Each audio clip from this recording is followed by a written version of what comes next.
Are you happy? Today, I want to ask you to ask yourselves, am I happy? And I know you're here at TEDx, and of course you're happy, but think deeper. Are you intrinsically satisfied with who you are in your life? Do you love what you do? Are you now the self you wanted to be when you were 5 years old? Think about it. Feel it.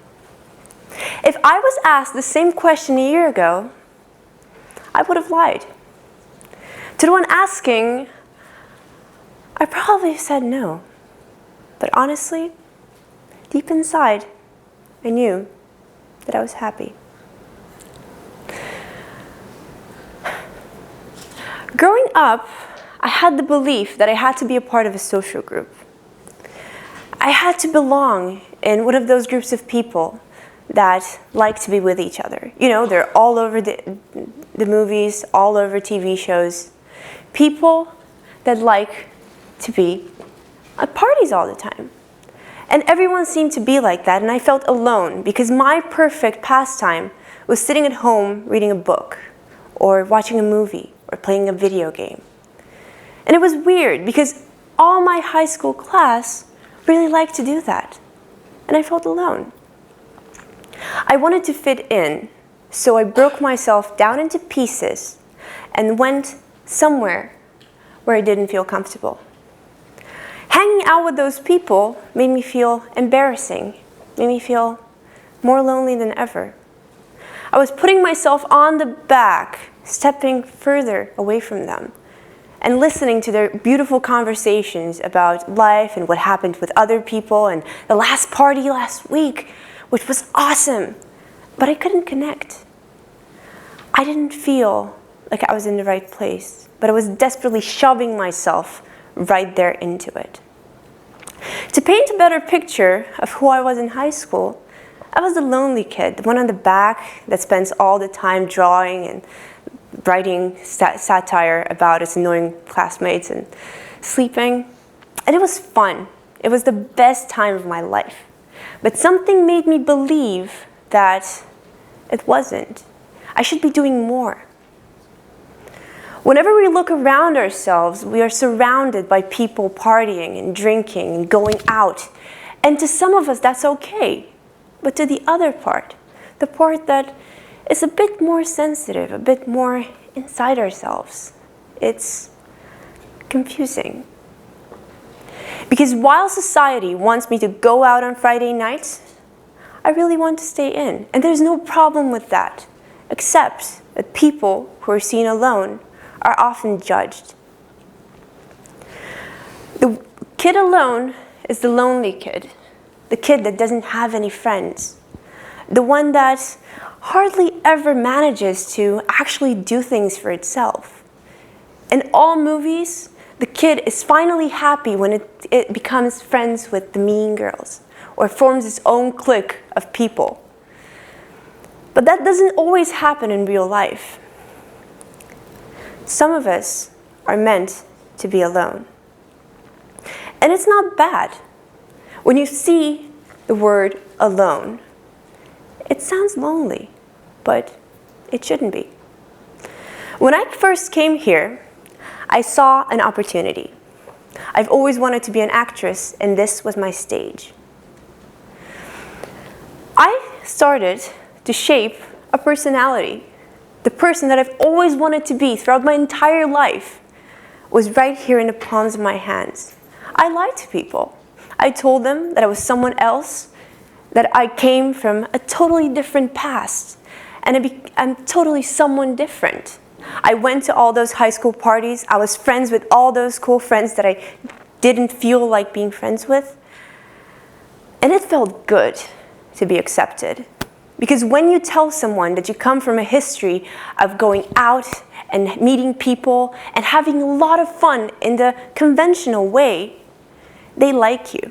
They think you're funny. And I thought that too.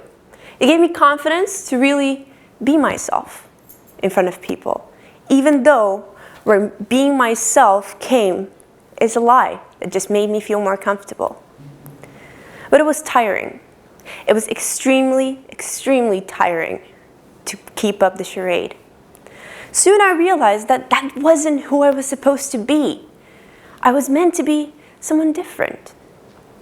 And sometimes, each and every one of us has those moments. When taking a step back, I realized that going out all the time is tiring.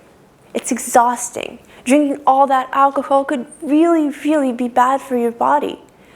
And I felt that inside me. So I stopped. I took a look at who I aspired to be, and I decided that this wasn't it. This wasn't where I wanted to go. And honestly, being a part of a group doesn't really make you get out of your comfort zone. When was the last time you went to a party on your own?